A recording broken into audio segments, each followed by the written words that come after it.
Yang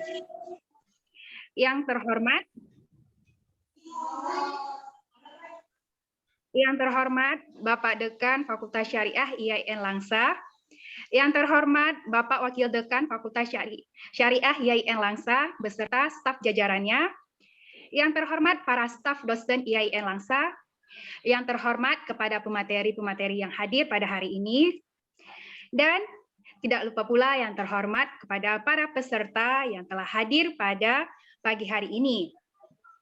Dengan sangat antusias, saya perkenalkan diri saya, Sartika Melia, yang akan memandu acara yang sangat luar biasa ini di pagi hari yang cerah ini. Baik kawan-kawan yang kami hormati, acara selanjutnya, acara sambutan yang akan disampaikan oleh Wakil Dekan Fakultas Syariah IAIN Langsa, yaitu Bapak Dr. Yasir MA. Kepada Bapak disilahkan dengan segala hormat.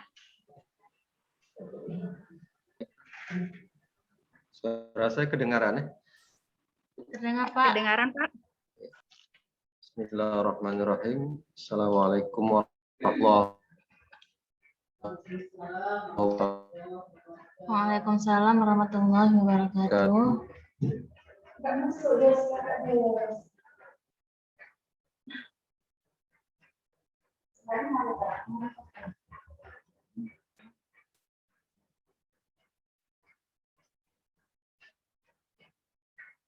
Sinyal nih kayaknya juga nih.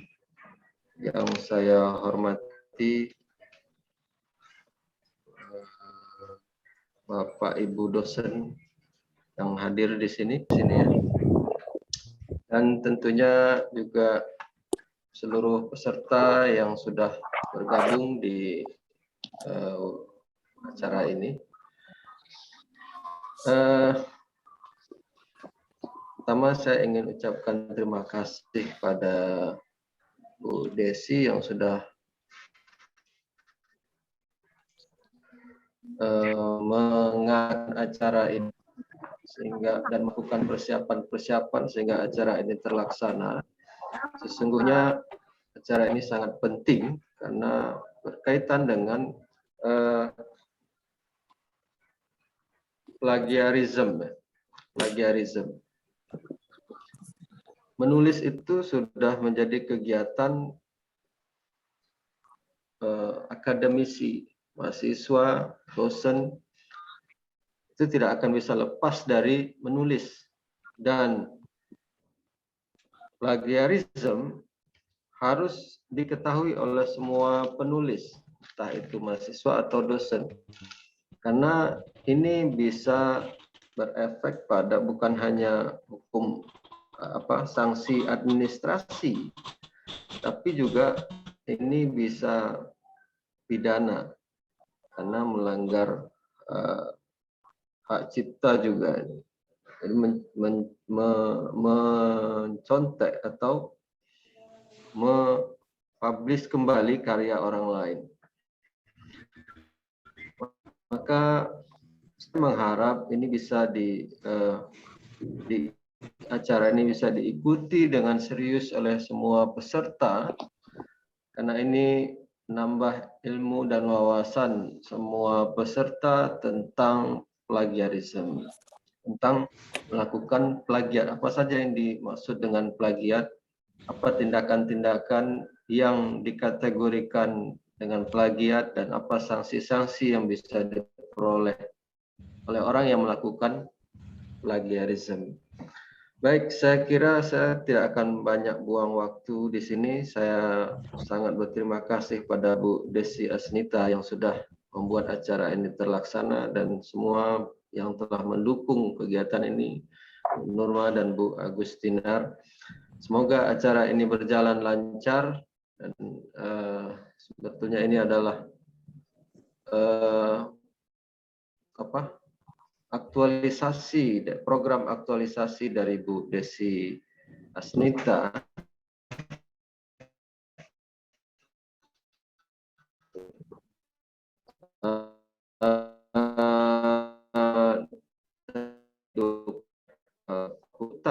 untuk bisa. Saya Saya kira cukup demikian sambutan dari saya supaya tidak terlalu banyak membuang waktu dan bisa terlaksana harapan kita saja nih. Boleh, Pak. Biar saya yang sambung. Baik. Acara ini dibuka dengan baca atas segala kekurangan, mungkin fasilitas-fasilitas yang tidak memadai yang disediakan oleh fakultas, tapi kita tetap berharap main banyak ya. Baik, saya mohon diri dan pada maaf saya tidak bisa ikuti sampai selesai. Mungkin setelah ini saya ada kegiatan lain. Assalamualaikum warahmatullahi wabarakatuh.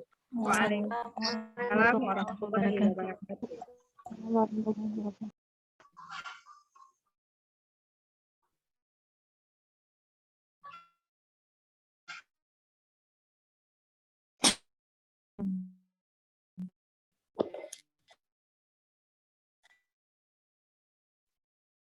Terima kasih kepada Bapak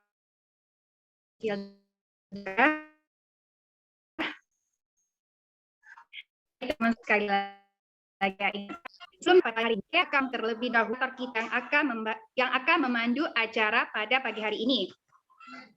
Baik, beliau adalah Ibu Agustinar, SHI ME. Beliau merupakan aktivitas seorang dosen di kampus tercinta kita. Riwayat pendidikan beliau mengambil S1-nya di IAIN Langsa, tepatnya pada jurusan Hukum Ekonomi Syariah. Dan S2-nya beliau mengambil di UIN Sumatera Utara pada jurusan Ekonomi Islam. Baik teman-teman, langsung saja kita sambut moderator kita, yaitu Ibu Agustinar. Nah, kepada Ibu Agustinar, waktu dan tempat saya persilahkan. Terima kasih kepada host. Apakah suara saya terdengar dengan jelas? Dengar, Bu. Ya, terdengar. Dengar, Bu. Alhamdulillah. Bismillahirrahmanirrahim. Assalamualaikum warahmatullahi wabarakatuh. Waalaikumsalam warahmatullahi wabarakatuh. Nah, selamat pagi bagi kita semua, Bapak, Ibu, dan teman-teman sekalian. Apa kabar hari ini? Baik ya, alhamdulillah. Ya Allah, luar biasa sekali antusiasnya. Nah, saya ucapkan terima kasih kepada MC kita atas kesempatan yang diberikan kepada saya, dan saya juga mengucapkan banyak terima kasih kepada para peserta yang sudah bersedia untuk join pada webinar kita kali ini. Yang saya hormati Bapak Wakil Dekan Fakultas Syariah bidang akademik, yaitu Bapak Dr. Haji Yasir Amri MA beserta seluruh jajarannya. Yang saya hormati ibu-ibu narasumber yang sudah berhadir di hadapan kita semua, dan yang saya hormati Bapak Ibu Ketua Prodi, Bapak Ibu dosen di lingkungan fakultas, teman-teman dan juga adik-adik mahasiswa yang saya sayangi. Nah, alhamdulillah segala puji bagi Allah atas kebesaran Allah yang telah memberikan kita kesehatan, kenikmatan, dan juga kesempatan sehingga kita dapat berkumpul di tempat yang berbahagia ini. Walaupun dalam forum Zoom meeting ya adik-adik sekalian. Nah, selawat dan salam sama-sama mari kita curahkan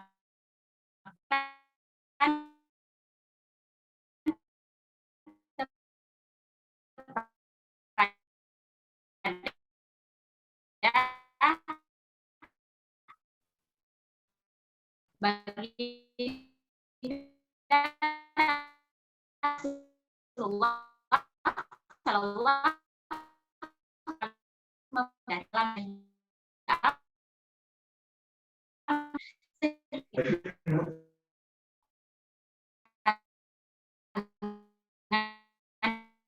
ini banyak terjadi plagiarisme ya. khususnya untuk penulisan karya ilmiah di lingkungan kampus, baik itu di universitas maupun perguruan tinggi lainnya. Padahal skripsi ini merupakan bagian penting yang menjadi bukti nyata dari ilmu pengetahuan yang digali oleh mahasiswa selama perkuliahan. Namun yang terjadi malah sebaliknya nih teman-teman. Tidak sedikit mahasiswa dalam menyelesaikan tahapan skripsinya dengan cara yang berdasarkan unsur kesengajaan maupun karena ketidaktahuannya mahasiswa terhadap plagiarisme ini. Jadi untuk itu penting untuk kita bahas lebih lanjut mengenai plagiarisme, bagaimana cara mengatasi plagiarisme, bagaimana ataupun apa saja trik yang bisa dilakukan.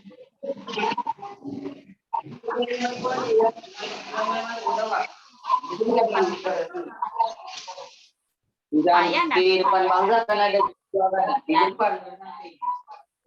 Dari pelajaran. Nah, pada kesempatan kali ini permasalahan akan disampaikan secara oleh para narasumber kita yang sangat luar biasa dari SHI dan juga Ibu Desi Asita SHI gabung.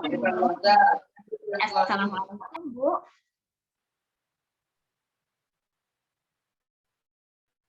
Oke.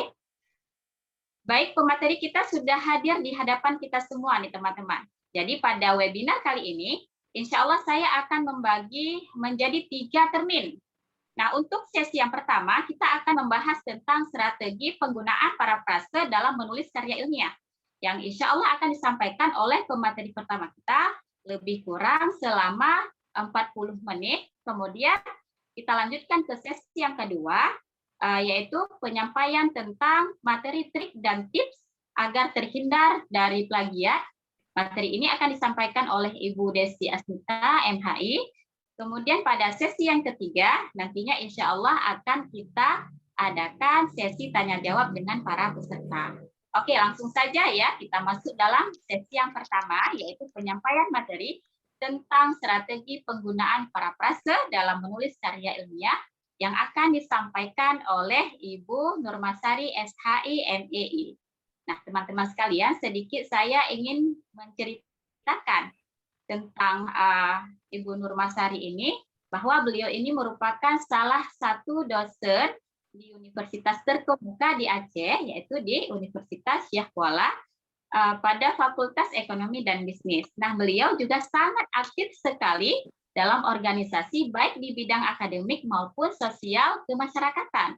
Nah, yang paling membanggakan sekali bagi kita semua bahwa beliau ini merupakan salah satu alumni dari Prodi Hukum Ekonomi Syariah Fakultas Fakultas Syariah YN Langsa ini dengan segudang prestasinya. Jadi beliau ini memang dulu sebagai lulusan terbaik pada tahun, kalau nggak salah saya, pada tahun 2010.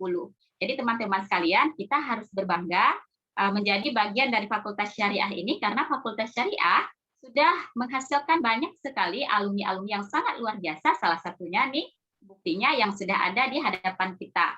Kemudian Bu Nurmasari ini melanjutkan studi S2-nya di UIN Sumatera Utara dengan jurusan Ekonomi Islam, juga lulus, alhamdulillah, dengan lulusan terbaik. Nah, untuk itu, supaya tidak memperpanjang lagi mukadimah, saya persilahkan Ibu Nurmasari SHI MEI menyampaikan materinya. Silakan Bu Nurma. Bismillahirrahmanirrahim. Terima kasih moderator ya Ibu Agustinar yang telah memberikan waktu dan juga kesempatannya kepada saya untuk sharing ya dan bersilaturahim dengan adik-adik mahasiswa ya. Izinkan suara saya kedengaran dengan baik? Dengar, Bu. Dengar, Bu. Izinkan saya untuk men-share screen.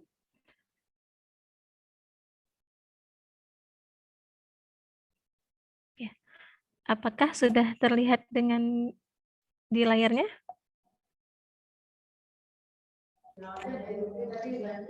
Belum, Bu.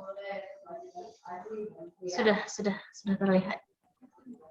Oke, baik. Saya mulai dengan menyapa semuanya ya dengan ucapan Assalamualaikum warahmatullahi wabarakatuh. Warahmatullahi wabarakatuh.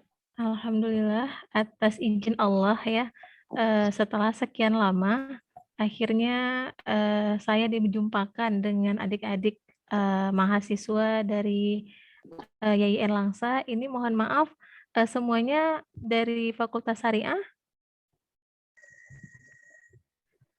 Iya, atau ada rata-rata yang dari Fakultas maksudnya Syariah. di YIN dari Fakultas Syariah atau ada yang dari Oke, baik, terima kasih. Nah, jadi ini merupakan suatu kebahagiaan bagi saya ya, bisa kembali walaupun mungkin tidak tatap muka. Ini awalnya saya pernah juga ke Syariah kembali di tahun 2019 ya, dan mengisi kegiatan sosialisasi, pelatihan dan sosialisasi terkait dengan Mendeley ya, reference manager. Nah, kali ini saya diberi kesempatan lagi dan terima kasih kepada Ibu Agustina dan juga Ibu Desi Asnita yang telah mengundang ya. Kalau dikatakan expert belum expert ya, masih dalam proses terus belajar gitu ya. Kembali lagi bertemu sama adik-adik walaupun yang kali ini kita dijumpakan dengan media online ya, dengan Zoom gitu. Tapi insya Allah tidak mengurangi rasa silaturahim antara kita. Salawat dan salam kepada baginda Rasulullah ya, Sallallahu Alaihi Wasallam. Atas izin beliau ya, kita hari ini dapat menikmati apa namanya ya, indahnya ilmu pengetahuan ya, terutama kita nih yang wanita ya, tanpa perjuangan beliau mungkin saya, Ibu Desi, Ibu Agustinar itu nggak ada di sini gitu ya, nggak bisa untuk menyampaikan atau sharing dengan adik-adik semua. Jadi sudah sepantasnya kita menghargai ya apa yang sudah jerih payah yang sudah Rasulullah lakukan untuk kita semua dengan apa? Dengan cara meneladani ya, meneladani kehidupan Rasulullah. Nah, penghormatan saya kepada Bapak Dr. Haji Yasir Amri MA selaku Wakil Dekan Bidang Akademik Fakultas Syariah dan kepada Ibu Anizar MA ya, ini merupakan guru saya ya. Assalamualaikum Bu Anizar. Ya, jadi Waalaikumsalam warahmatullahi. saya jujur Ibu ya dan adik-adik semua nervous ya untuk menyampaikan materi gitu ya, karena ada Pak Yasir yang guru saya gitu ya, Bu Anizar juga gitu ya.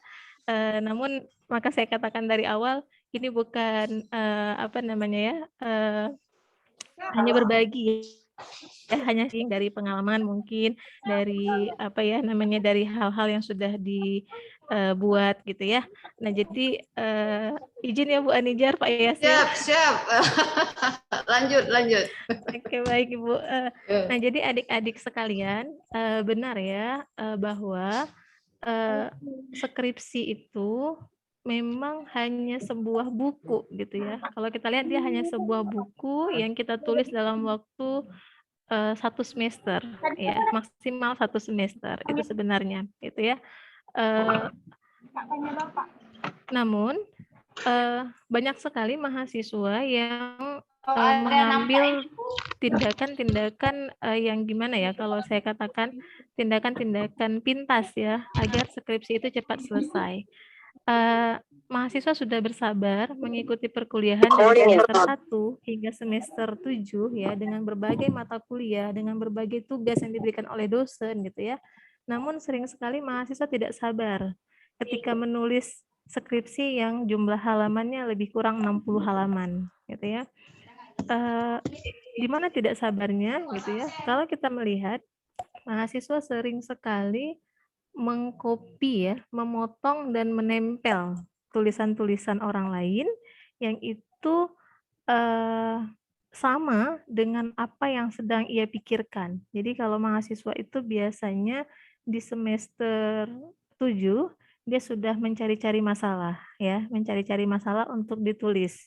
Nah, ketika dia sudah mendapati masalah, dia lupa dia untuk menyiapkan dengan apa? Dengan mereview sebanyak-banyaknya artikel gitu ya.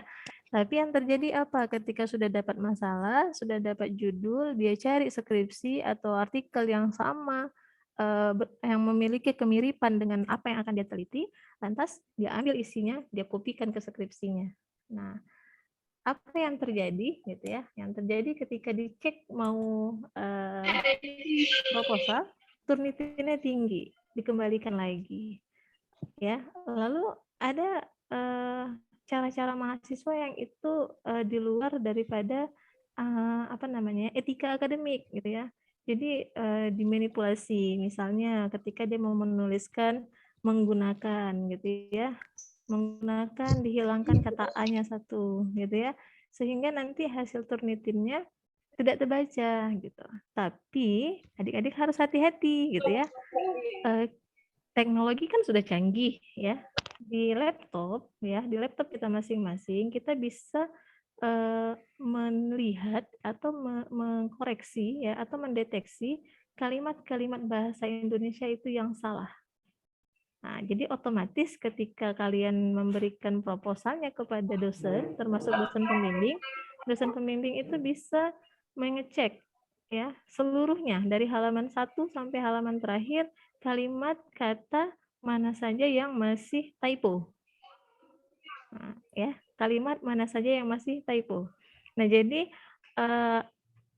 kalaulah kita masih berpikir untuk berlaku curang gitu ya, maka seperti saya katakan di awal gitu ya, kita belum menghargai jerih payah Rasul yang memberikan ilmu kepada kita gitu. Nah, jadi yang pertama sekali ingin dibangun adalah apalagi kita dari universitas atau dari apa namanya perguruan tinggi Islam gitu ya, adalah kejujuran.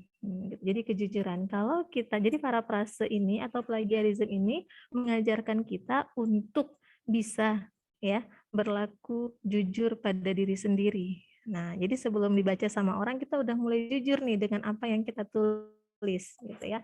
Ini sekedar pengantar. Jadi kita samakan persepsi dulu bahwa kita itu perlu untuk memiliki apa namanya sifat jujur dalam menulis. Jadi itu etika akademiknya. Tadi sudah disinggung oleh Bapak Wakil Dekan bahwa plagiarism ini memiliki konsekuensi yang itu tidak ringan gitu ya. Bahkan sampai gelar akademiknya bisa dicabut gitu. Dan plagiarism ini juga bukan hanya harus dipahami oleh mahasiswa, tapi seluruh akademisi dan peneliti gitu ya, karena mereka berkecimpung di yang namanya penulisan. Nah, jadi hari ini kita mudah-mudahan ya sudah bisa memindset ya, menginstal ulang bahwa ketika menulis skripsi harus jujur ya, jujur pada diri sendiri dan juga jujur kepada pembimbing dan jujur kepada para pembaca. Nah, ya, oke baik. Nah, sekarang saya diamanahkan dengan materi parafrase. Ya, ketika kita bicara parafrase, maka saya awali dulu introduction-nya dengan apa itu plagiarism, ya. Kalau misal kita melihat definisi plagiarism, ya, itu saya ambil dari beberapa pendapat para pakar, ya, di mana Broto Wijoyo mengatakan di tahun 1993, plagiarisme itu merupakan pembajakan berupa fakta, penjelasan ungkapan dan kalimat orang lain secara tidak sah. Ya. Sedangkan Suyanto itu juga mengatakan di 2011 ya tulisannya plagiarism itu mencuri gagasan, kata-kata, kalimat atau hasil penelitian orang lain dan menyajikannya seolah-olah sebagai karya sendiri. Nah, jadi dari dua definisi ini plagiarism itu berupa tindakan pidana, nah ya, karena apa? Ada kata-kata pencurian di situ. Nah, tapi yang ditindak kita perdatanya ya. Nah, jadi kalau kita melihat ya, apa itu plagiarism? Plagiarism itu upaya penulis ya, siapapun itu penulisnya, dosenkah, mahasiswakah, penelitikah gitu ya, pujanggakah gitu ya, termasuk penulis puisi dan sebagainya gitu ya, menjiplak atau mengcopy atau tindakan lainnya yang sejenis itu dalam mengutip, dan mensadur ide seseorang tanpa menyertai sumber aslinya. Nah, termasuk ketika adik-adik membuat tugas dalam rupa PPT, ya, dalam PPT. Ketika kita diberikan tugas oleh dosen dan disuruh membuat PPT, PPT kita itu wajib mencantumkan sumber. Kalau enggak, termasuk plagiarism. Nah, jadi bukan hanya skripsi, bukan hanya artikel ya. Jadi plagiarism ini termasuk ketika kita mengcopy poster orang lain. Nah, ya orang punya poster, kita copy posternya, kita tempel. Nah, itu juga plagiarism. Jadi sangat banyak bentuk-bentuk plagiarism. Nah, jadi upaya penulis menjiplak, mengcopy dan tindakan lain sejenisnya dalam mengutip dan mensadur ide itu tanpa menyertai sumber aslinya dikatakan plagiat. Ya, gitu ya. Nah, sampai di sini kita sudah mulai terbuka ya bahwa kemarin yang saya tulis itu plagiat bukan ya. Kira-kira di proposal saya itu plagiatnya di mananya ya. Udah mulai ini ya. Udah mulai kita bayangkan ya di mana plagiat yang sudah kita lakukan.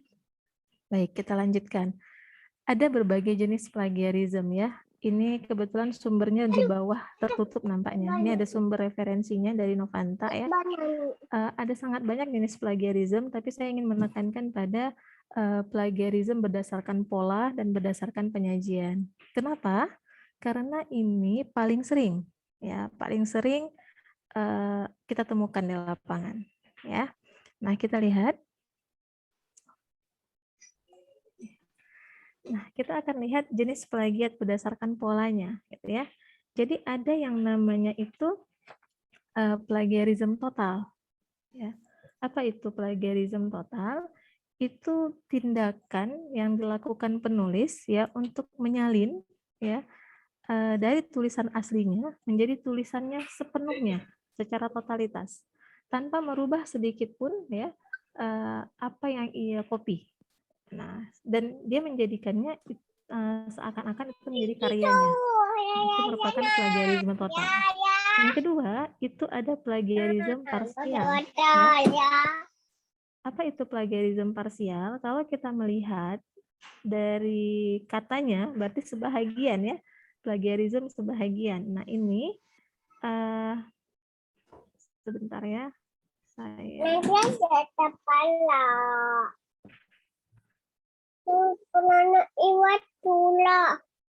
Ya.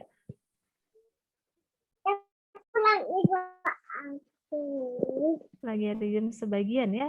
Nah, ini adalah tindakan penulis untuk menyalin ya sebagian dengan cara mengakui itu sebagai karyanya. Nah, jadi ini bisa terjadi di berbagai bagian ya. Misalnya kalau kita nulis artikel, kita mengambilnya di landasan teorinya. Atau kita nggak mengambil landasan teorinya punya orang lain, tapi kita mengambil di metodologinya. Atau kita mengambil di abstraknya. Nah, gitu ya. Jadi hanya sebagian yang kita ambil dan tanpa menunjukkan siapa penulis sebenarnya. Lalu ada autoplagiasi atau self-plagiarism. Nah, ini merupakan tindakan dari seseorang penulis ya menjiplak hasil tulisannya sendiri gitu ya, tanpa menyebutkan juga sumbernya. Nah, apakah termasuk plagiat, Bu? Iya, plagiat. Contoh misalnya, saya pernah menulis sebuah buku. Lalu saya menulis artikel dan saya merujuk tulisannya itu di buku saya. Saya tidak mencantumkan siapa penulisnya. Itu dikatakan dengan self-plagiarism. Mungkin adik-adik pernah dengar setahun yang lalu ada salah satu akademisi yang dia ketika dicek sangat banyak autoplagiarism. Namun yang sifatnya autoplagiarism ini lumayan ringan. Kenapa? Karena dia menjiplak karyanya sendiri. Namun ini bukan berarti dibenarkan ya. Maka sebaiknya kita tuliskan sumbernya. Lalu ada plagiarism antar bahasa. Nah, ini menarik nih. Jadi mahasiswa kadang-kadang diolah ya. Diolahnya gini. Ada artikel berbahasa Inggris, lalu dia ambil kutipannya ya, idenya atau gagasannya, bisa tentang apa? Tentang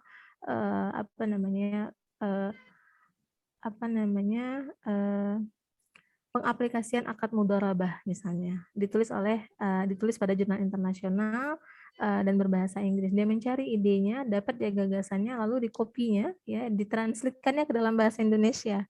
Setelah itu dia masukkan ide tersebut secara utuh kepada tulisannya dan tanpa menyebutkan sumber aslinya. Itu termasuk juga plagiarism, yaitu plagiarism antar bahasa. Nah, jadi kira-kira dari 4 contoh plagiarism ini yang mana yang sering kita pakai gitu ya? Atau keempat-empatnya sering kita pakai ya? Nah, kalau dalam usul fikih, kalau dalam ilmu fikih ya, kalau belum sampai ilmu itu maka tidak terkena taklif ya. Nah, tapi kalau udah hari ini nih ada berapa nih pesertanya nih? Ada hampir 100 ya.